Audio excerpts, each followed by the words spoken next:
Hello children, our story for today, The Bird and the Farmer. In a small village surrounded by fields, there lived a little bird named Pipit. Pipit was a small dove and gray and white feathers. He was known for being friendly and smart. Even though he couldn't speak human words, but he had a heart that understood kindness. Pipit lived in a tree in the yard of Mang Tano, a quiet and kind farmer.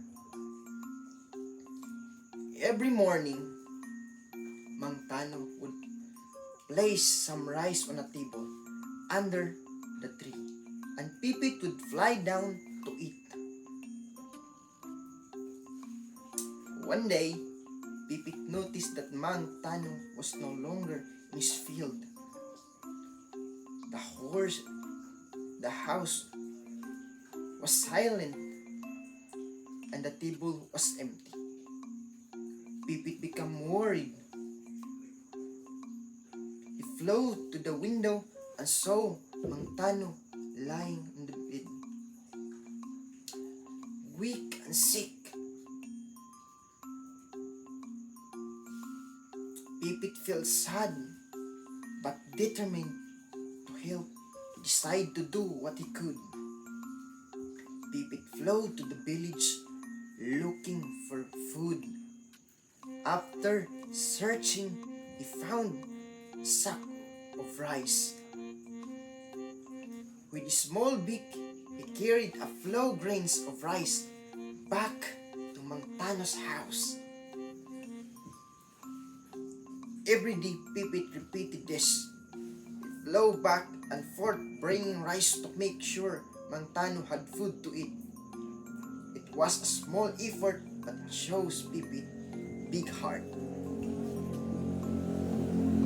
After some time, Mang Tano regained his strength. He wondered why he never ran out of rice even though he hadn't gone to the market. One morning, he saw Pipit flying with a few grains of rice in his beak. Mang Tano's eyes filled with tears of gratitude. It was you, Pipit. You took care of me. Thank you so much for your kindness. From that day, Mang Tano and Pipit became best friends. Mang Tano loved Pipit even more. Pipit never left his side. Together, they proved that even the smallest creature can make big difference through love and effort.